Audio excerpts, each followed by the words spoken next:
চলো, সালার তাকে বলল। হ্যাঁ, দুজনেই শেষ এক নজর ছবিটির দিকে তাকিয়ে যেতে লাগলো। সালার হাঁটতে হাঁটতে তার হাত ধরে নিল। চুপ হয়ে গেলে কেন? কিছু বলো। কয়েক কদম হেঁটে ইমামা বলল, তুমি বলো, আমি শুনছি।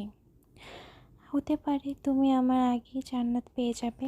ইমামা কথাটা অর্থ প্রতি লক্ষ্য না করেই বলে ফেলল। সালার হাসতে লাগলো। আমিও তো এটা চাই, সে বিড়বিড়ালো। তোমার আগে মরতে চাই আমি। হাঁটতে হাঁটতে ইমামা হোঁচট খেল। কিছু একটা যেন তার সত্তা কাঁপিয়ে দেহের এপাশ থেকে ওপাশে অতিক্রম করে গেল। সে জান্নাত খুঁজতে গিয়ে তার সামনে দাঁড়ানো মানুষটির কথা ভুলে গিয়েছে। তুমি এভাবে কেন বলছো? ইমামা থেমে পড়ে হাত ছাড়িয়ে নিল। তুমিও তো বললা যে আমি হয়তো তোমার আগেই জান্নাত পেয়ে যাব। কিন্তু আমি তো মৃত্যুর কথা বলিনি। মৃত্যু ছাড়া কি জান্নাত পাওয়া যায়? ইমামা কিছুই বলতে পারল না। তারা একে অপরের মুখে দেখতে থাকলো। অতঃপর সালাহ তার চোখে অশ্রু গড়াতে দেখল। ঠিক আছে, যা ইচ্ছা বলো। ইমামার গলায় অভিমান ভর করেছে। সালাহ তার হাত ধরে ক্ষমা প্রার্থনা সুলভ ভঙ্গিতে আলতো চাপ দিল। আমি তো কেবল তোমার কথা পুনরাবৃত্তি করেছি, আর আমার উদ্দেশ্য ওটা ছিল না যেটা তুমি বের করেছো। আমি জানি। তারা উভয়ে পুনরায় হাঁটতে লাগলো। তুমি কি আমাকে জান্নাতে তোমার সঙ্গী বানাবে? ইমামা কিছুই বলতে পারল না। সালার হাসতে লাগলো। তার মানে না? আমি কখন এটা বললাম? ইমামা থেমে গেল। কিন্তু তুমি তো কিছুই বলনি। আমি ভাবছিলাম। ভেবে নিয়েছো? তাহলে এখন বলো। ইমামা হাসলো। তোমার কি হলো? জান্নাতের কথা তুমি শুরু করেছো, সালার বলল। ইমামা তার মুখের দিকে তাকালো। হয়তো। সালার চুপচাপ দাঁড়িয়ে তাকে দেখতে থাকলো। তোমার বিশ্বাস হয় না? সালার হেসে তাকে জিজ্ঞেস করলো।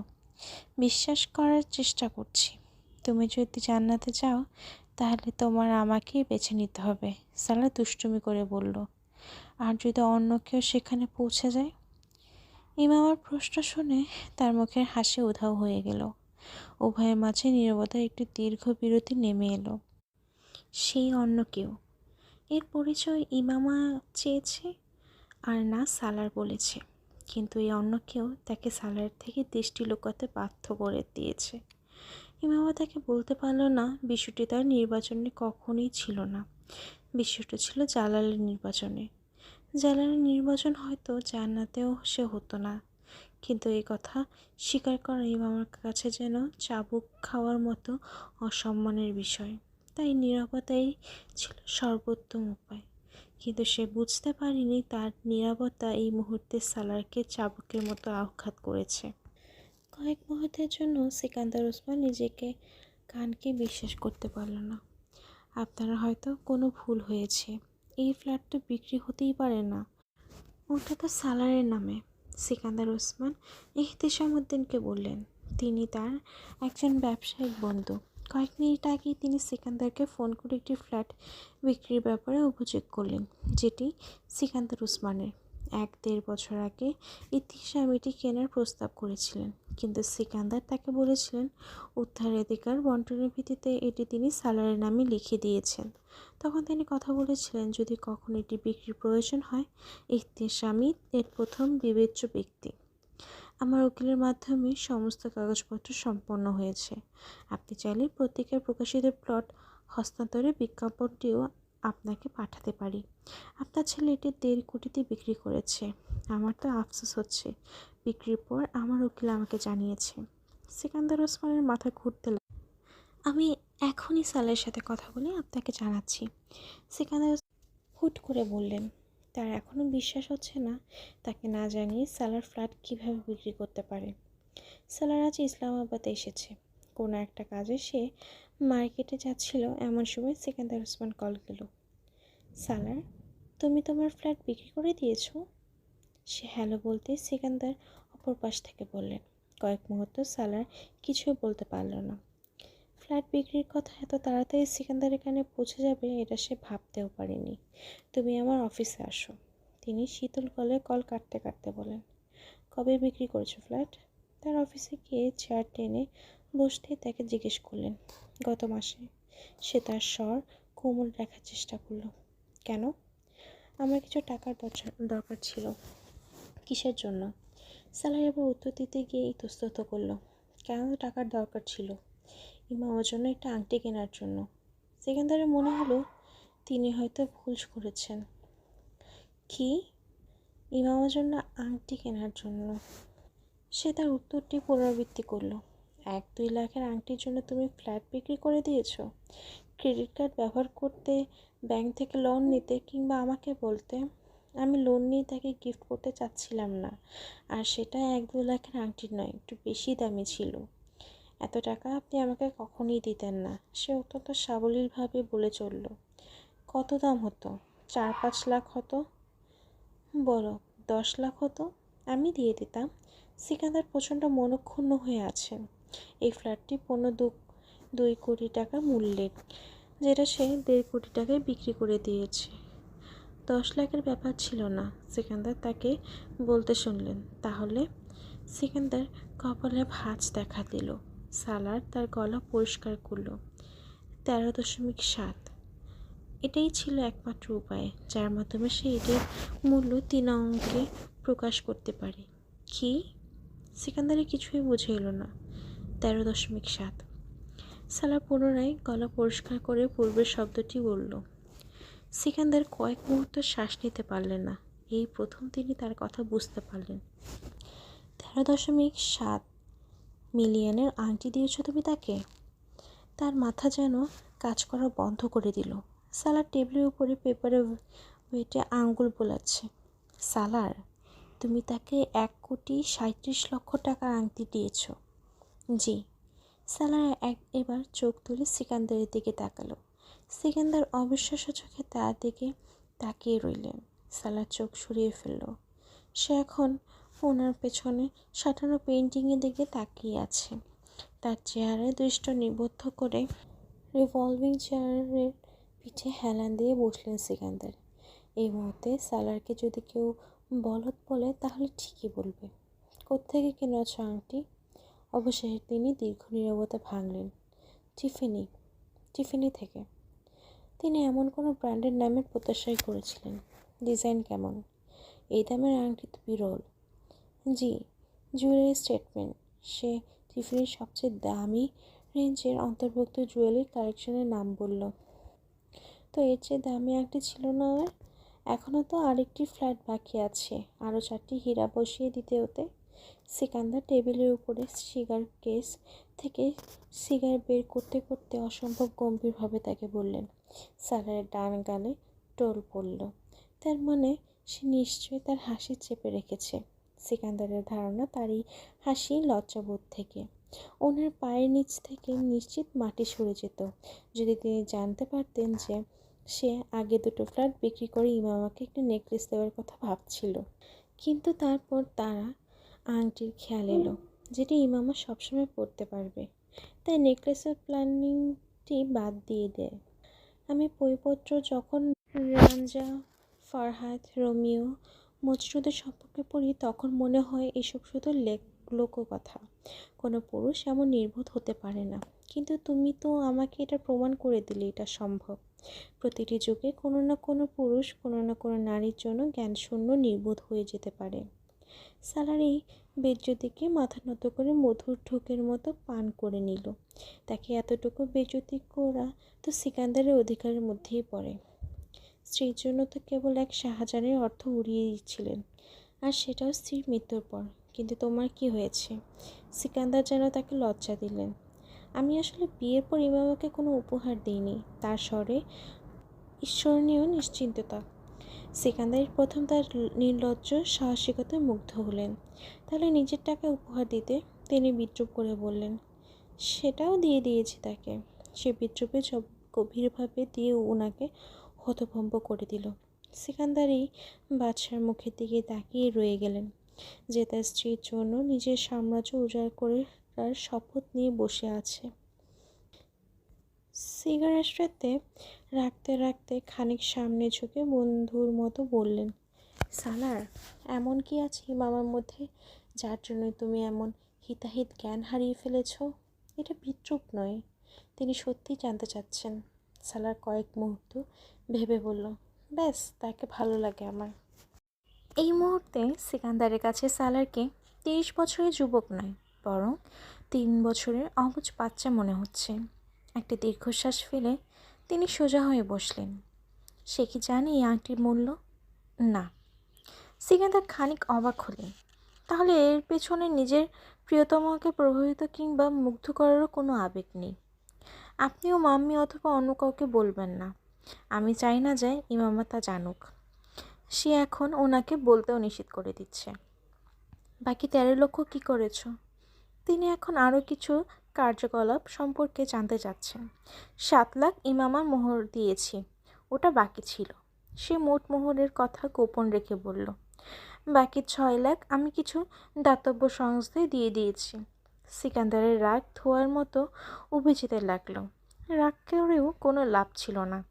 সালার তার পিতার ঠোঁটে একটি স্নেহবৎসল কিন্তু প্রচণ্ড অর্থময় মুচকি হাসি ফুটে উঠতে দেখল। আর মোহর তো শুধু 7 লাখ নয়, তাই না সালার? সেটা তো কত মিলিয়ন দিয়েছ। তিনি অসম্ভব মতমাখা গলায় বললেন। সালার অনাকাঙ্ক্ষিত হাসল। বাদ দিন পাপা, তার মানে মিলিয়ন? উনি ঠিকই অনুমান করেছে। এখন আমি যাব? সালার উত্তর না করে জিজ্ঞেস করল। সিকান্দার মাথা নাড়লেন। তিনি চেয়ার ছেড়ে উঠে তার কাছে এলেন। সে ঝুঁকে সিকান্দারকে জড়িয়ে ধরলেন, তারপর সোজা হয়ে গেল। সালার, অপর ফ্ল্যাটের কাগজপত্র লাহোর পৌঁছে আমার কাছে পাঠিয়ে দিও, সিকান্দার বললেন। পাপা ট্রাস্ট মি, সে বলল। Shut up. ওকে। সে হাসতে লাগলো। ওহ, ডেফিনি স্টেটমেন্ট। ইমামা রাতে এক ডিনার অনুষ্ঠানে এলো। মিসেস জেভিয়ার তার আংটির দিকে খেয়াল করলেন। এই শব্দটি বিখ্যাত একটি ব্র্যান্ডের নাম। এটি তাদের পোশাক ও অলংকারের কালেকশনের জন্য বিখ্যাত। আমার বিয়ের রিং, ইমামা মুচকি হেসে বলল। তিনি ইমামার হাত ধরে মুগ্ধের মতো বলেছিলেন। তার এমন ভঙ্গি টেবিলে উপবিষ্ট সমস্ত নারীকে এই রিংয়ের প্রতি আগ্রহী করে তুলল। The most beautiful and expensive piece of jewellery under this roof tonight. আজ রাতে এখনকার সবচেয়ে সুন্দর এবং মূল্যবান অলংকার এটি। লাকি ওম্যান, তোমার স্বামীর রুচি অনেক উন্নত। এই প্রশংসামূলক বাক্য ইমামার গর্বে মুচকি হাসল। এই মূল্য কেমন? বাম পাশে বসা মিসেস জুবাইর প্রশংসার ভঙ্গিতে বললেন।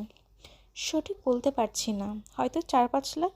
ইমামা গ্লাস তুলে মুখে পানি নিতে নিতে অনুমান করল। মুহূর্তে যেন সে চারপাশে নীরবতা ছেয়ে দেখল। তারপর দেখল তার ওপর নিবদ্ধ সকলের দৃষ্টি। ডলার নাকি পাউন্ড? ইমামা অবাক হয়ে মিসেস জাবেরের মুখের দিকে তাকালো, তারপর হাসতে লাগলো। একে সে দুষ্টমি মনে করল। আমার স্বামী এতটা নির্বোধ নয়, ইমামা স্বতঃস্ফূর্তভাবে বলল। মিসেস জাবিয়ার পুনরায় আর জিজ্ঞেস করলেন না। তিনি বুঝিয়ে নিলেন ইমামা মূল্যের বলতে চাচ্ছে না। সালার, এই আংটির মূল্য কত?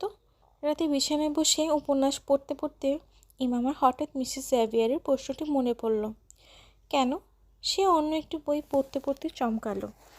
সবাই অনেক প্রশংসা করছে, ইমামা অসম্ভব গর্ব করে বলল। That's good. সালার মুচকি হেসে পুনরায় বইয়ের দিকে মনোযোগী হলো। মিসেস জাভিয়ার মূল্য জিজ্ঞেস করেছিলেন। আমি বলেছি 4-5 লাখ হবে। তিনি বললেন, ডলার নাকি পাউন্ড? আমি বলেছি আমার স্বামী এতটা বোকা নয়। সালার অনাকাঙ্ক্ষিতভাবে হাসতে লাগলো। কি হলো? ইমামা চমকালো। কিছু না, কিছু একটা পড়ছিলাম, সালার সাথে সাথে বলল। তাহলে এর দাম কত? পুনরায় জিজ্ঞেস করলো। এটা অমূল্য। সালার তার হাত ধরে বলল, যা কিছু তোমার হাতে থাকবে তাই অমূল্য। তবুও ইমামা পিড়াপিড়ি করল। 256। সালের সাথে ডলার উল্লেখ করল না। ও আচ্ছা, আমি আরও দাম মনে করেছিলাম। সে খানিক নিশ্চিন্ত হলো। পুনরায় উপন্যাস পড়তে লাগলো। সালার তার মুখের দিকে তাকিয়ে রইল। তাকে ধোকা দেওয়া, সান্ত্বনা দেওয়া অনেক সহজ। মামা কয়েক মুহূর্ত পর তার চেহারায় সালারের দৃষ্টি অনুভব করলো। কি হলো? ইমামা হেসে ফেলল। সেই দৃষ্টিতে অভ্যস্ত। তোমাকে কিছু বলতে চাচ্ছিলাম। কি? You are the best thing ever happen to me. তুমি আমার জীবনের সেরা উপহার। ইমামা মুহূর্তের জন্য অবাক হলো, তারপর হাসতে লাগলো। I love you. ইমামা আবারও হেসে উঠল এবং লজ্জায় লাল হয়ে গেল। Thank you. উত্তর সেটাই এলো যেটা সব সময় আসে। এবার সালার হাসতে লাগলো। ইমামা গাড়ির দরজা বন্ধ করতে করতে চমকে পেছনে তাকালো। সামনে দাঁড়িয়ে আছে জালাল। পার্কিং এরিয়ায় ইমামাকে বের হতে দেখে সেও থমকে গিয়েছিল। ও মাই গড, আমি ভাবতেই পারিনি আজ তোমার সাথে এখানে দেখা হয়ে যাবে। How are you? জালাল প্রচণ্ড উত্তেজিত হয়ে তার দিকে এগিয়ে এলো। ইমামা মূর্তির মতো দাঁড়িয়ে তাকে দেখতে থাকলো। কিছু জিনিস বিপদের মতো মানুষের পিছু নিতে থাকে, যেখানেই পায় মানুষের রক্ত শুষে নেয়। মুঠোতে গাড়ির চাবি চেপে ধরে ইমামা হলুদাভ চেহারার তার দিকে তাকিয়ে রইল। জালাল জানে না সে এখনও তার রক্ত চুষে নেওয়ার সক্ষমতা রাখে। দেখা হয়নি তো বহু বছর হয়নি, আর এখন হচ্ছে তো একই বছর দুবার হয়ে গেল। ইমামা মনে মনে ভাবল। জালাল তার সম্বিত চেহারার দিকে না তাকিয়ে আন্তরিক বন্ধুর মতো কথা বলতে লাগলো। ইমামা অবশেষে মুচকি হাসার চেষ্টা করলো। এটা প্রয়োজন ছিল, অত্যন্ত প্রয়োজন। জালালের চেয়ে বেশি নিজের জন্য।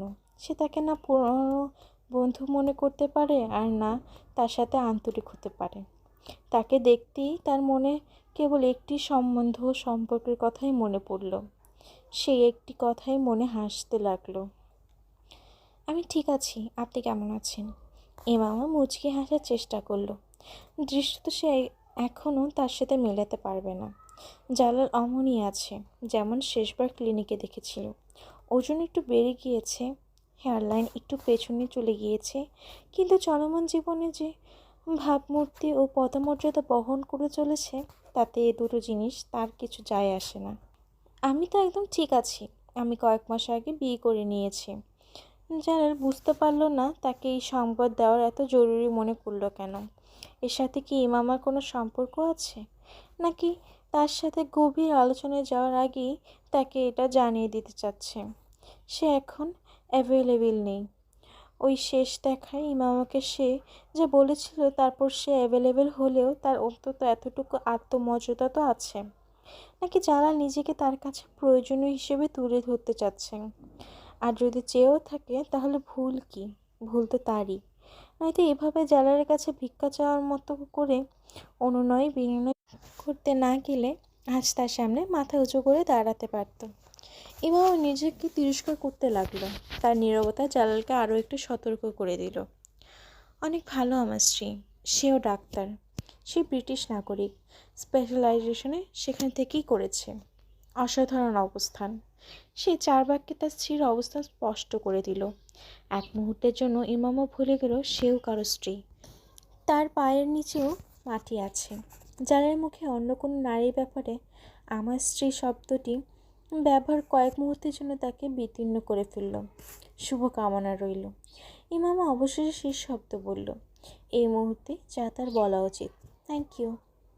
আমার কাছে তোমার যোগাযোগ নম্বর থাকলে অবশ্যই তোমাকে আমন্ত্রণ করতাম। প্রথমবার তো জানাতে পারিনি, কিন্তু পরিবারে তো জানাতে পারতাম। কথা বলতে বলতে জালাল যেন ঠাট্টা করলো। ইমামা এবার মুচকে হাসতেও পারল না। সে কখনো তারই ঠাট্টায় হাসতে পারে না। তারপর তো তুমি আমার সাথে কোনো যোগাযোগ করোনি, কোনো ফোন কল, কোনো দেখা সাক্ষাৎ, কিছুই না। আমি তো শুধু অপেক্ষাই করতে থাকলাম। সে এখন তাকে নিয়ে মন্তব্য করছে। এতে জালাল তার মধ্যকার সংঘটিত পরিবর্তনও উপলব্ধি করেছে। এই ইমামা 7-8 মাস আগেও ইমামা থেকে অনেক আলাদা। সে এখন আগের মতোই একটি চাদর আবৃত হয়ে আছে, কিন্তু তার চাদর ও পোশাক এখন অসম্ভব নিখুঁত ও মূল্যবান। যদিও সে আগের মতোই সাধারণ পোশাকই রয়েছে। তার হাত ও কানে পরিহিত অলংকার জালালকে এক মুহূর্তের জন্য চমকে দিল। তার ওয়েডিং ফিঙ্গারে একটি আংটি দেখা যাচ্ছে, কিন্তু এটি তার কাছে মিথ্যা ভ্রম মনে হচ্ছে। এর সত্যতা সে জানতে চাচ্ছে না, কিন্তু কেন? জানা নেই কেন। এটি সেই চেহারা নয় যা তার ক্লিনিকে শেষবার দেখেছিল। সেদিন মেকআপহীন চেহারা ইমামাকে বেশ ভীত, আতঙ্কিত, দ্বিধাদ্বন্দ্বিত এবং মর্মাহত লাগছিল। এখন সামনে দাঁড়ানো ইমামার চেহারায় মেকআপ নেই, আর তার চুলগুলো সাধারণভাবে আলগা করে পিঠার নিচে দিয়ে বেঁধে রেখেছে। গলার পেছনের অংশে তা দেখা যাচ্ছে। এমন যেন হুট করে সে কোনো কাজে বাসা থেকে বেরিয়েছে, কিন্তু তা সত্ত্বেও তার চেহারা ও চোখে একটি খেলা করছে। তার ভঙ্গিমা ১০-১২ বছর পূর্বের ইমামার মতোই। সেই ইমামার মতোই প্রথম দেখা যার প্রতি সে আকর্ষিত হয়েছিল। উদাসীনতা, অমুখাপেক্ষী কিন্তু প্রচণ্ড আত্মবিশ্বাসী ও প্রশান্ত। এক পলকেই জালাল উপলব্ধি হয়ে গেল ইমামা হাসিম অনেক বদলে গিয়েছে। কিভাবে, কেন? ভেবে ভেবে সে খানিক অস্থির হয়ে গেল। তার পেছনে দাঁড়ানো মূল্যবান গাড়িটির দিকে তাকিয়ে জালাল তাকে জিজ্ঞেস করলো, তুমি এখনও সেই ফার্মাসিউটিক্যাল কোম্পানিতে চাকরি করো? জালালের মনে আকাঙ্ক্ষা জাগলো, হায়, তার মধ্যকার আগত পরিবর্তনগুলো যদি কোনো বোনাস, কোনো মোটা বেতনের বদলতে হতে। নিজ আকাঙ্ক্ষা, কিন্তু জালাল নাসার এই মুহূর্তে এই আকাঙ্ক্ষাই হচ্ছে। পুরুষ তার ত্যাগকৃত নারীর উন্নতি দেখে অবমানিত বোধ করে, আর জালাল সেই বোধ থেকে বাঁচতে চাচ্ছে। না, আমি চাকরি ছেড়ে দিয়েছি, সে মৃদু স্বরে বলল। ও আচ্ছা। জালাল বিড়বিড় করল, তাহলে তুমি আজকাল কিছুই করছো না? ইমামা কয়েক মুহূর্তে চুপ রইল। পরবর্তী বাক্য বলা অনেক কঠিন, কিন্তু অত্যন্ত জরুরি। আমার বিয়ে হয়ে গিয়েছে। সে এখন এটা বলতে পারেনি যে আমি বিয়ে করে নিয়েছি। মুহূর্তের জন্য জালালের চেহারা থেকে মুচকি হাসি উধাও হয়ে গেল। ও আচ্ছা, কংগ্রেচুলেশন। সে সব সময়ের মতো নিজেকে সামলে নিল। ইমামা তার গলার দোদুল্যমানতা লক্ষ্য করল। তুমি বললেও না, দাও তো দিল না। কি করে সে? আপনি তাকে চিনেন, সালার সিকান্দার। ইমামা গলার পরিষ্কার করে বলল। ও। এক মুহূর্তের জন্য জালালের কাছে বলার মতো কিছুই রইল না। সে একজন ব্যাংকার, আমি তাকে চিনি। জালাল তার কথা থামিয়ে তাকে সালারের ব্যাংক এবং পদমর্যাদা সম্পর্কে বলতে লাগলো। আপনি কিভাবে চেনেন? ইমামা অস্থির হইল। অর্ধেক শহর তোমার স্বামীকে চেনে। বিজনেস কমিউনিটির সাথে আমার যথেষ্ট ওঠা বসা আছে। সেই হিসাবে তার সম্পর্কে আলোচনা কানে আসে। ২-৪ বার বিভিন্ন অনুষ্ঠানেও দেখেছি তাকে, কিন্তু কথা হয়নি। যারা এমন স্বাভাবিক হচ্ছে, এছাড়া আর কোনো উপায়ও নেই। চলো লাঞ্চ করি, গল্প সল্প করবো। এতদিন পর দেখা, অনেক কথা বলার আছে। যারা উচ্ছ্বাসিত ও আন্তরিক হয়ে বলল। সে শহরের ব্যস্ত এবং দামি ডাক্তারদের একজন। পুরনো প্রেমিকার জন্য সময় বের করা তার কাছে অনেক জটিল, কিন্তু শহরের সর্বাধিক প্রভাবশালী ব্যাংকারের স্ত্রীর জন্য সময় বের করা কঠিন নয়। ইমামা হাশেম যেন তার সামাজিক অবস্থান উন্নত করার জন্য একটি সুদৃঢ় ও আকাঙ্ক্ষিত মাধ্যম হিসেবে সামনে এসে উপস্থিত হয়েছে। না, আমি বাজার সদাইয়ের জন্য এসেছি। রাতে খাবারের জন্য কিছু জিনিস কিনতে হবে। ইমামা তাকে এড়িয়ে যেতে চাইল। তার বিশ্বাস ছিল জালাল তাকে পিড়াপিড়ি করবে না। জালালের ব্যাপারে তার ধারণা আজও ভুল প্রমাণিত হলো। ইয়ার, বাজারও হয়ে যাবে, আমি নিজেই করিয়ে দেব। কিন্তু আগে লাঞ্চ করে নিই। সামনে রেস্টুরেন্ট, ১ ঘন্টার ভিতরে লাঞ্চ শেষ হয়ে যাবে। জালাল তাকে কথা পূর্ণ করতে দিল না।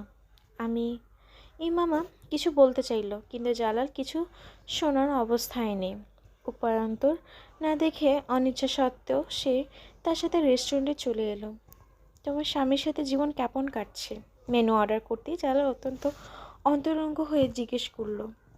ইমামা তার মুখের দিকে তাকালো। এটা কেবল প্রশ্নই নয়, তাকে ছাড়া অন্য কোনো পুরুষের সাথে সে ভালো থাকতে পারে কিনা সে জিজ্ঞাসা। অনেক ভালো কাটছে। সালারের সাথে আমি অনেক সুখী। জালালের অবাক লাগলো। এই প্রশ্নের উত্তর দেওয়াটা কতটা সহজ করে দিয়েছে সালার। কিছু খোঁজা, হাতড়ানো কিংবা গোপন করার প্রয়োজন হয়নি। সে তার সাথে সুখী আছে। গুড। অ্যারেঞ্জ ম্যারেজ তো হয়নি হয়তো। সালার আর তুমি নিজের ইচ্ছাতেই তো করেছো। সে জালালের চেহারা পড়তে চেষ্টা করলো। এই প্রশ্ন করে সে কি জানতে চায়? হ্যাঁ, সালার নিজ ইচ্ছাতেই আমাকে বিয়ে করেছে, তার পরিবারকে জিজ্ঞেস করেনি, তবে জানিয়েছিল। সালারের চিন্তা দর্শন হলো, বিয়ের সময় পুরুষের নিজের ইচ্ছাকেই গুরুত্ব দেওয়া উচিত, পরিবারের নয়। এতে জালালের চেহারার রং উবে গেল। ইমামা নিজেও কয়েক মুহূর্তের জন্য পরবর্তী বাক্য বলতে পারল না। সেই শেষ বাক্যটি কোন সূত্র এবং কেন বলেছে, এর কারণ এই মুহূর্তে সে নিজেও বুঝতে পারছে না। সে এখন তাকে তাচ্ছিল্য করতেও আসেনি, আর না কোনো অভিযোগ করতে। তবুও কেন এমন কথা? অনেক উদার চেতনার অধিকারী সে। কয়েক মুহূর্ত পর জালালকে সে যেন ব্যাখ্যা দেওয়ার চেষ্টা করলো। ব্যাখ্যার আগের বাক্যের চেয়ে জালালকে অনেক বিদ্ধ বলল। বছরে লক্ষ লক্ষ টাকা উপার্জনকারী স্বামীর প্রশংসা করবে স্ত্রী, এটাই স্বাভাবিক। এবার যারা হেসে হেসে বলা কথাটি ইমামাকে বিদ্ধ করলো। লক্ষ লক্ষ টাকার কথা তো আমি জানি না, তবে ভালো স্বামীর প্রশংসা করা স্ত্রীর ওপর ফরজ। জালাল তার কথা উপেক্ষা করে হেসে বলল, তাহলে তার লক্ষ টাকার খোঁজ শুরু করো এখন থেকে। কেমন স্ত্রী তুমি? 1.5-2 কোটি টাকা তো বছরে আয়ই করে। অনেক বড় বড় কোম্পানিকে নিয়ে কাজ করছে সে, তোমাকে বলে না? না, আমার অন্যান্য বিষয়ে কথা বলি, জীবনের জরুরি বিষয়, একেবারে স্বাভাবিক স্বরে বলল ইমামা। কিন্তু জালালের পেটে যেন গিট পড়ল। সে জোরে হাসতে লাগলো। কখনো কখনো হাসি প্রচণ্ড দরকারি হয়ে ওঠে। চালাক পুরুষের জন্য এমন স্ত্রী দরকার। তোমরা থাকছো কোথায়? সে ঘাতক হয়ে জুতা মেরে অবুঝ হয়ে প্রশ্ন করলো। ইমামা তার মন্তব্যের জবাবে কিছুই না বলে তার ঠিকানা বলল। তার সাথে সে সালারের ব্যাপারে আরও কথা বলতে চাচ্ছে না। ও, অ্যাপার্টমেন্ট? আর সেটাও ভাড়ায়? কোথাও বাড়ি করা দরকার ছিল তোমাদের। তোমরা আগ্রহী হলে আমার 2-3টি বাড়ি আছে ভালো অভিজাত এলাকায়, তোমরা ভাড়া নিতে পারো, যারা উদার প্রস্তাব জানালো। না না, দরকার নেই, আমার ওখানেই ভালো আছি, ইমামা বলল। যারা এখন তার বাড়ির বর্ণনা দিতে লাগলো। আয়তন, তার নকশা এবং দুনিয়ার বিবিধ প্রান্ত থেকে সংগৃহীত সমস্ত জিনিস দিয়ে বাসা কিভাবে সাজিয়েছে তার বিস্তারিত বয়ান। তুমি সালারকে নিয়ে একদিন আমাদের বাসায় বেড়াতে এসো না। কথা বলতে বলতে সে এমনভাবে বলল যেন তার সত্যিই কেবল বন্ধু, আর বন্ধু হিসেবেই থাকবে। ইমামা কিছুই বলতে পারল না। যদি সে অনুভূতিহীন হয়ে থাকে তাহলে তা মাত্রা অতিরিক্ত, আর যদি নিষ্ঠুর হয়ে থাকে তাহলে তা চূড়ান্ত পর্যায়ে। ও জালাল সাহেব, দেখুন কোথায় এসে আপনার সাথে দেখা হয়ে গেল। একজন অর্ধবয়সী লোক তার স্ত্রীকে নিয়ে তাদের পাশ দিয়ে যাচ্ছিল। জালালকে দেখে তার সাথে কথা বলতে লাগলো। ইমামা চমকেই লোকটির দিকে তাকালো। ইনি কি ভাবি? লোকটি তারপর জালালকে জিজ্ঞেস করলো। না, এ আমার পুরনো বন্ধু। জালাল তাৎক্ষণিক আগেই বলে ফেলল। ইমামা এই লোকটির চোখে তার প্রতি সম্মানের একটি ঝলক এসে জালালের মুখে তার পরিচিত শোনার পর পুনরায় তা মিলিয়ে যেতে দেখল। তাকে হ্যালো বলে লোকটি পুনরায় জালালের সাথে কথায় ব্যস্ত হয়ে গেল। সে এবং তার স্ত্রী ইমামার প্রতি দ্বিতীয়বার আর তাকালো না। ইমামা অস্থির হতে লাগলো। সে বুঝতে পারছে জালালের এমন অসম্পূর্ণ পরিচয় প্রদানে লোকটি তার ব্যাপারে কী ভাবছে। জালালের কোনো গার্লফ্রেন্ড, কোনো টাইম পাস, কোনো ডেট গার্ল, কিংবা তার হাসপাতালে কর্মরত কোনো ডাক্তার অথবা নার্স। সময় কাটানোর জন্য জালাল যাকে লাঞ্চে নিয়ে এসেছে। জালাল, এখন আমি যাই, অনেক দেরি হয়ে যাচ্ছে। ইমামা বুঝতে পারছে না তার হঠাৎ কী হচ্ছে। সে তার ব্যাগ উঠিয়ে একবার দাঁড়িয়ে পড়ল। জালালের সাথে বসা ওই দম্পতি চমকালো। না, খাবার প্রায় এসে পড়েছে, খেয়েই বের হই। জালাল বলল।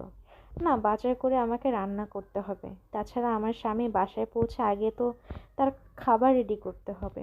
এমনিতে সে আজ বিশেষ কিছু আইটেম রান্না করতে বলেছে।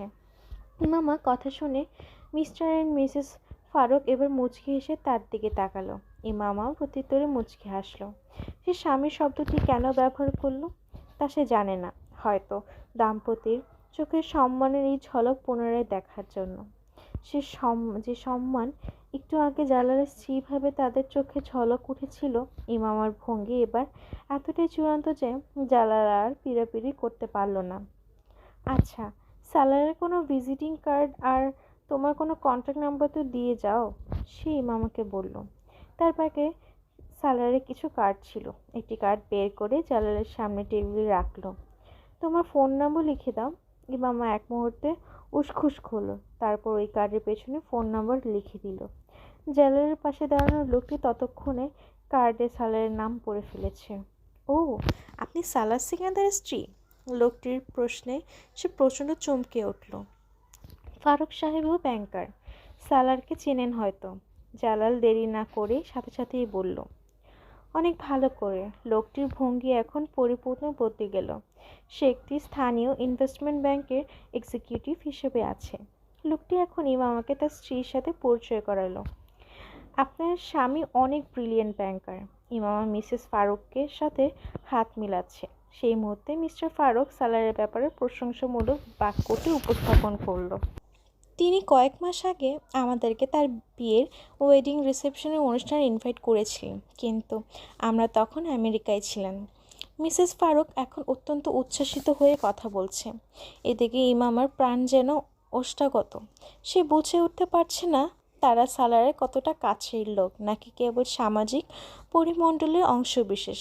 যাই হোক, ওখানে জালালের পাশে বসে স্বামীর কোনো পরিচিত মানুষের সাথে দেখা করা তার জীবনের সবথেকে অস্বস্তিকর মুহূর্তের একটি।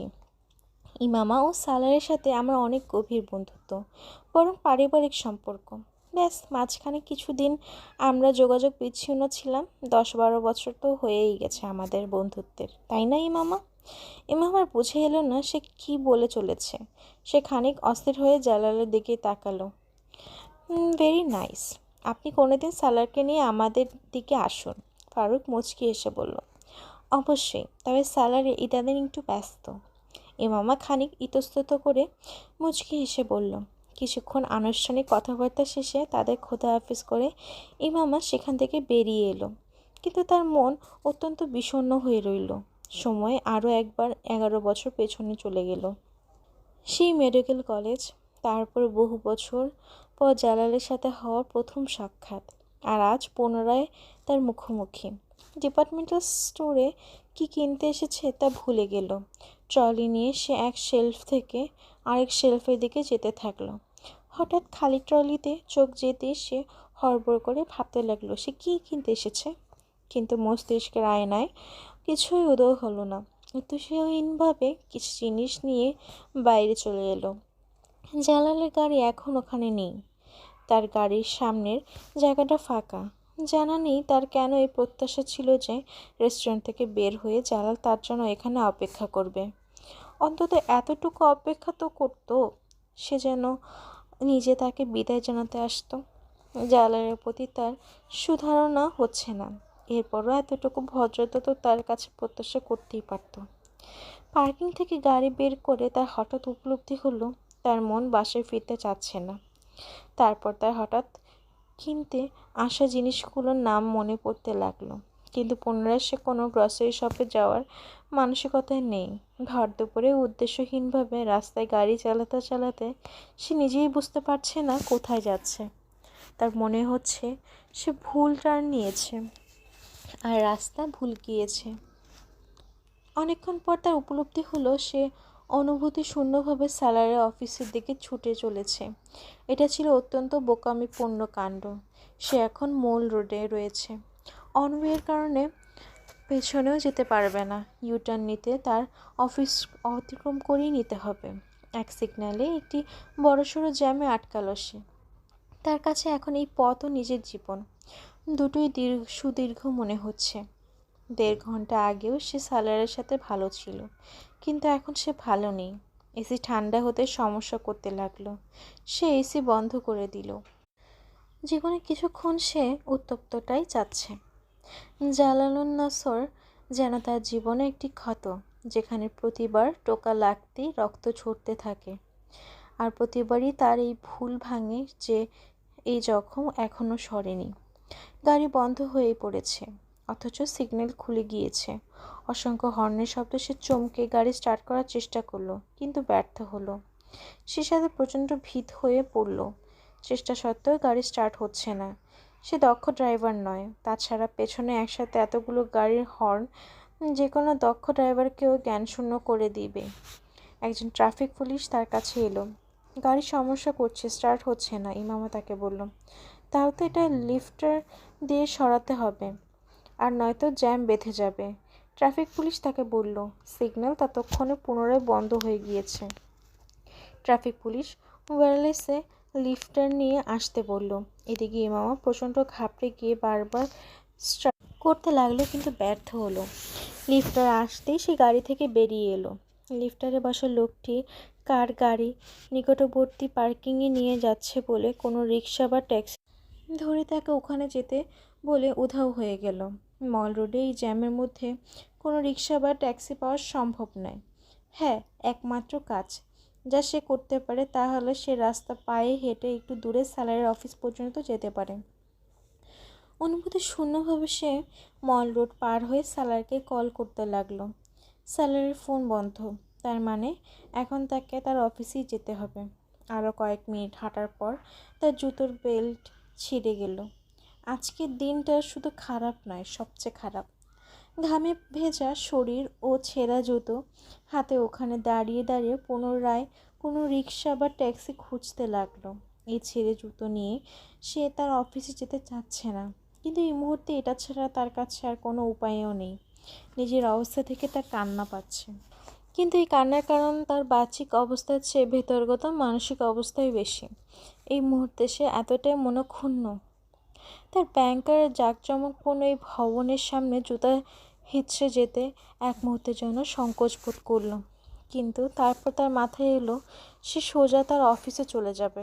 অফিসে পৌঁছে দারোয়ানের কাছে নিজে পরিচয় দিতে দারোয়ান চোখে হতভম্বতা ও অবিশ্বাস্যতায় তাকে আত্মসম্মানে আরও কিছুটা আঘাত করল, কিন্তু মূল রিসেপশনে পৌঁছাতেই তার আত্মসম্মান পরিপূর্ণভাবে নিঃশেষ হয়ে গেল।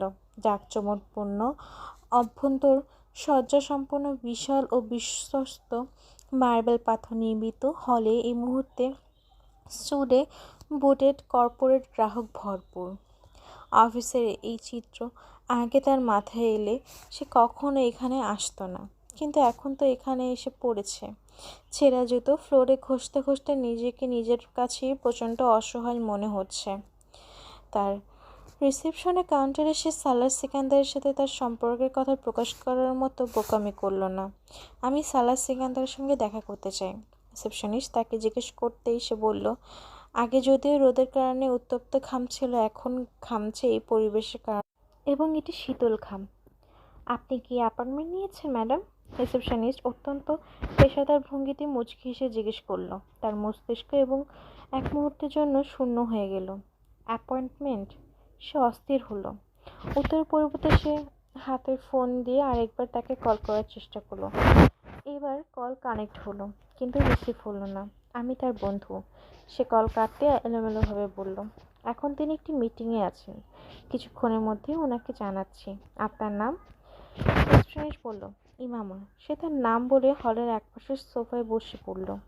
তাকে প্রায় 15 মিনিট অপেক্ষা করতে হলো। হাতে হাত বেঁধে বসে বসে মানুষের আসা যাওয়া দেখতে দেখতে এই মুহূর্তটি তার কাছে অনেক দীর্ঘ মনে হলো।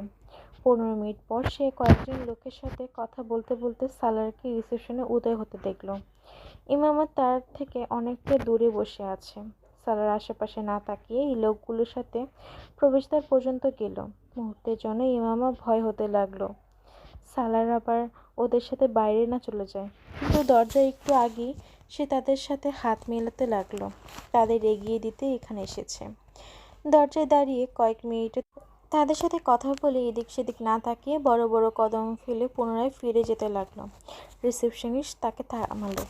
সে হয়তো দূরের সোফায় বসে থাকি ইমামাকে দাঁড়িয়ে পড়তে দেখেছিল, আর নয়তো সে সালারকে ওখানে থামিয়ে তার কোনো সাক্ষাৎ প্রার্থীর ব্যাপারে সংবাদ দিত না। ইমামা সালারকে রিসেপশনিস্টের কথা শুনে থমকে যেতে দেখল, সাথে সাথে বেঁকে পেছনে ফিরে তাকালো। ইমামা অনেকটা দূরে, কিন্তু এতটা দূরে নয় যে সে তাকে দেখতে বা দেখে চিনতে পারবে না। এত দূর থেকেও সে সালারের চেহারা অস্থিরতা দেখতে পেল। তারপর মুচকে হাসলো। সোজা হয়ে সে রিসেপশনিস্টের কাছে নিশ্চয়ই তার পরিচয় দিয়েছে। তারপর ওখানে না দাঁড়িয়ে সোজা তার কাছে গিয়ে বসলো। সে যদি বাসায় তার মুখোমুখি হতো তাহলে সালারকে জড়িয়ে ধরে বাচ্চাদের মতো কান্নায় ভেঙে পড়তো। এখন এমনই এক মানসিক অবস্থায় আছে, কিন্তু সে এখানে এমন করতে পারছে না। What a pleasant surprise! বাহ, কি চমক! সালার কাছে আসতে আসতে বলল। সে অত্যন্ত প্রফুল্ল মুডে আছে। আমার জুতো ছিঁড়ে গেছে, সে এলোমেলো উত্তর করলো। সালার চোখাচোখি না হয়ে মাথা নত করে বলল। সে চাচ্ছে না যে সালার তার চোখে পড়ুক, কারণ সে জানে সালার তার চোখ খোলা কিতাবের মতো পড়তে পারে। স্বপ্নের সিগন্যালে আমার গাড়ি নষ্ট হয়ে গিয়েছে।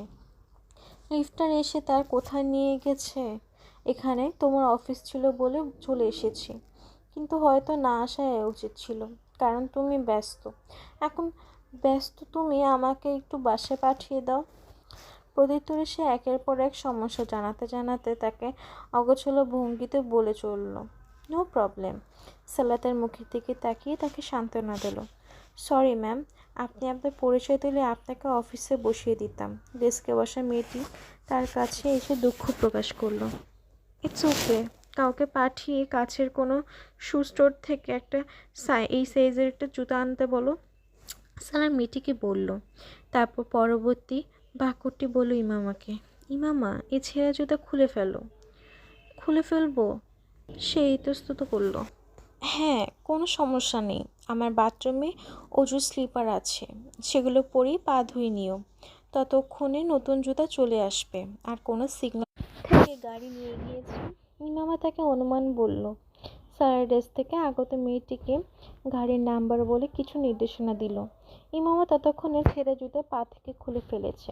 তার হাতের মুঠোয় পুরে ধরে তাকে ওখান থেকে নিয়ে এলো। সে হাতের ছোঁয়ায় ইমামা উপলব্ধি হলো এই মুহূর্তে তারই আশ্রয়ের প্রচণ্ড প্রয়োজন ছিল। এক পায়ে জুতো না থাকা সত্ত্বেও সে অত্যন্ত সাবলীলভাবে হাঁটতে হাঁটতে তার অফিস রুমে চলে এলো। অফিসে যেতে যেতে সালারের মুখোমুখি হওয়া সব কর্মীর সঙ্গে অত্যন্ত শান্ত ও স্বাভাবিকভাবে পরিচয় করিয়ে দিতে দিতে করিডোর অতিক্রম করে অফিস রুমে চলে এলো। তাছাড়া তুমি এদিকে এলে কিভাবে? অফিস রুমের দরজা বন্ধ করতে করতে ইমামাকে সে জিজ্ঞেস করলো। আমি? সে কোনো বাহানা মনে করতে পারল না। তার মস্তিষ্ক এখন এতটাই শূন্য হয়ে আছে। সালার কয়েক মুহূর্তে উত্তরের অপেক্ষা করতে লাগলো। তারপর প্রসঙ্গ বদলে দিল। তুমি দাঁড়িয়ে কেন? বসে পড়ো। টেবিলের দিকে গিয়ে ইন্টারকমে রিসিভার উঠাতে উঠাতে বলল। ইমামার রুমের কোণে একটি গিয়ে বসে পড়ল। সালা ইন্টারকমে কোনো জুস আনতে বলল। তখন তার ফোন বাজতে লাগলো। সেলফোন তুলে সে কল রিসিভ করলো। কয়েক মুহূর্ত ফোনে কথা বলে সে ইমামাকে বলল, ইমামা, তোমার ক্রেডিট কার্ড কোথায়? তার প্রশ্ন শুনে ইমামা চমকে উঠল। তার কাছে একটি সাপ্লিমেন্টারি কার্ড ছিল। ওটা আমার ব্যাগে। একটু দেখো তো। ইমামা ব্যাগ থেকে ওয়ালেট বের করে তন্ন তন্ন করে খুঁজল, কিন্তু কার্ড খুঁজে পেল না। তার হাতের তোতা পাখি যেন উড়ে গিয়েছে। ওয়ালেটে নেই। সে ধূসর চেহারায় সালারকে বলল। সালার উত্তর না করে ফোনে বলল, বিলকুল, আমার স্ত্রী ফেলে এসেছে ওখানে, আমি আনিয়ে দিচ্ছি, থ্যাংক ইউ। সে কল কেটে দিল। ইমামার ধরে যেন প্রাণ ফিরে এলো। কোথায় কার্ড? ইমামা জিজ্ঞেস করলো। কোথায় শপিং করেছো তুমি? সালা তার দিকে এগোতে এগোতে জিজ্ঞেস করলো। ডিপার্টমেন্টাল স্টোরের কথা তার মনে পড়ল। ওখানে ফেলে এসেছি আমি? তার জন্য বিশ্বাস হচ্ছে না। হ্যাঁ, দোকানের ম্যানেজার হেল্পলাইনে জানিয়েছে। তারা তোমার নম্বরে যোগাযোগ করতে চেষ্টা করেছে, কিন্তু তুমি কল রিসিভ করোনি। এখন তারা আমাকে কল করেছে। এবং ব্যাগ থেকে ফোন বের করে দেখতে লাগলো। তাতে সত্যি অনেকগুলো মিস কল ভেসে আছে। কিন্তু এগুলো কখন এসেছে? হয়তো রিসেপশনে বসে যখন চিন্তায় ডুবেছিল, এক লোক ট্রেতে করে পানি ও জুসের গ্লাস নিয়ে এলো। এই মুহূর্তে তার পানিও প্রচণ্ড প্রয়োজন অনুভূত হচ্ছিল। পিপাসা নিবারণের জন্য নয়, লজ্জা ঢাকার জন্য। সালার তারপর সোফায় এসে বসে পড়ল। এরই মধ্যেও পুনরায় ইন্টারকম বাজতে লাগলো। সে উঠে গিয়ে রিসিভ করলো। গাড়ির খোঁজ পাওয়া গিয়েছে। ইমামা, গাড়ির কাগজপত্র কোথায়? সে আবার ফোন হোল্ডে রেখে তাকে জিজ্ঞেস করলো। ইমামা এখন তার পরবর্তী বোকামি মনে পড়ল। কাগজপত্র গাড়িতেই। কাগজপত্র ও লাইসেন্স দুটোই সে গাড়িতে ফেলে এসেছে। এই ব্র্যান্ডিং গাড়িটি যদি কেউ সরিয়ে ফেলে তাহলে সে সৌভাগ্যবান, কারণ গাড়ির সাথে সাথে এই দুটো জিনিসও বোনাস হিসেবে পেয়ে যাবে। কেননা লিফটটা তারা কাঙ্ক্ষিত পার্কিংয়ে রেখে সেখান থেকে চলে গিয়েছে। এতে স্টিকার লাগানো থাকলে তাহলে সে হয়তো এটা অন্য কোথাও নিয়ে যেত, কিন্তু এখন সে ওটা নিকটবর্তী পার্কিংয়ে ছেড়ে গিয়েছে, কারণ সে ভেবেছে মালিক গাড়ির পেছনেই আসছে। জুস যেন তার গলায় আটকে যাচ্ছে। গাড়িতে সে দৃষ্টি আড়াল করে বলল। প্রত্যুত্তরে তাকে তিরস্কার করা হলো না, যার ভয় সে করছিল। আইডি কার্ডের কপি আছে? সালার কাউকে গাড়ি আনতে পাঠাতে চাচ্ছে। পূর্বোক্ত বিষয় বিবেচনা করে আইডি কার্ড বা গাড়ির কাগজপত্র সাথে নিয়ে দিতে চাচ্ছে, কারণ পার্কিংয়ে চেক করলে যাতে গাড়ি নিয়ে আসতে দেরি না হয়। ইমামা পুনরায় গ্লাস রেখে তার ব্যাগে আইডি কার্ড খুঁজতে লাগলো। তাতে এরও কোনো অস্বস্তি খুঁজে পেল না। তার মনে পড়ল ওটা আর অন্য ব্যাগে রেখেছিল। ইমামা ইচ্ছা করলো এখন ওখান থেকে পালিয়ে যেতে, না নিজেরও প্রচণ্ড রাগ হচ্ছিল। সালা এবার তার উত্তরে আক্ষেপ করলো না। আমার কাগজপত্রের মধ্যে দেখো, ওখানে আমার স্ত্রীর আইডির কপি থেকে থাকবে, ওটা ড্রাইভারকে দিয়ে দাও, আর গাড়ির চাবিও পাঠিয়ে দিচ্ছি। সে ফোনে বলল, তুমি ফ্রেশ হতে চাইলে আমার স্লিপ এখানে আছে। এই প্রস্তাবটি অত্যন্ত সময় মতো এসেছে। ইমাম সত্যিই এই মুহূর্তে এমন একটি জায়গা খুঁজছে যেখানে সে তার চেহারা আড়াল করতে পারে। জীবনে সে কখনো নিজেকে এতটা নিকাম্মা বা নির্বোধ উপলব্ধি করেনি যতটা এখন করছে। বাথরুমে গিয়ে দরজা বন্ধ করে মুখে পানি ছিটা দিতে লাগলো, কিন্তু পানি কিছু ভাসিয়ে নিতে পারছে না, না তার লজ্জা, না অপদস্থতা, না মনোকষ্ট। শুনলাম তোমার কোনো গার্লফ্রেন্ড এসেছে। ইমামা ভেতর থেকে রিমসার গলা শুনল। সালারকে সে উত্ত্যক্ত করছে। প্রত্যুত্তরে সালার হাসল। হ্যাঁ, আজ ডিজাস্টার মিটিংয়ের পর। ওই মুহূর্তে কোনো গার্লফ্রেন্ডের দর্শন তো ডিজার্ভ করি আমি। ইমামা ভেতরের আয়না চেহারা দেখতে দেখতে তাদের কথা শুনতে লাগলো। তারা এখন কোনো ক্লায়েন্ট এবং মিটিং নিয়ে আলোচনা করছে। ইমামা এখান থেকে আবারও বাইরে আসতে ইচ্ছা করছে না। এই দৃশ্য থেকে সে অদৃশ্য হয়ে যেতে চাচ্ছে। বাথরুমে দরজা খুলতেই রিমসা অভ্যর্থনা জানানোর ভঙ্গিতে তার দিকে এলো। যাই হোক, কোনো একটা বাহানায় তো তোমার বেগম এখানে এলো, রিমসা তার সামনে আসতে আসতে বলল। সালার উত্তর করার পরিবর্তে কেবল মুচকি হাসল। কয়েক মিনিট তারা দাঁড়িয়ে কথা বলতে থাকলো। তারপর রিমসা বলল, এখন পরবর্তী মিটিং, তো তুমি কি আসছো? হ্যাঁ, আমি আসছি। তুমি শুরু করো মিটিং, আমি 10-15 মিনিটের ভেতরে এসে যাব, সালাদ জানালো। রিমসা ইমামাকে খোদা হাফিজ বলে চলে গেল। তুমি মিটিংয়ে চলে যাও, গাড়ি এলে আমি বাসায় চলে যাব। ইমামা জুতার বক্স থেকে নতুন জুতা বের করতে করতে সালারকে বলল। তার মনে হচ্ছে এই মুহূর্তে সে এখানে বাড়তি ঝামেলা হয়ে ঢুকে পড়েছে। তুমি স্যান্ডউইচ খাও, এটা তুমি সকালে বানিয়ে দিয়েছিলে। আজ আমি ক্লায়েন্টের সাথে দুপুরে খেয়েছি, এটা খেতে পারিনি। সালার টেবিলের উপর থেকে এক টুকরো স্যান্ডউইচ খেতে খেতে বলল, আমার ক্ষুধা নেই। এই মুহূর্তে গলা দিয়ে কিছু নামানো অনেক কষ্টকর মনে হচ্ছে তার। কেন ক্ষুধা নেই? দুপুরে খেয়েছো তুমি? না, কিন্তু ক্ষুধা নেই। তাহলে খাও, শুধু একটা খাও।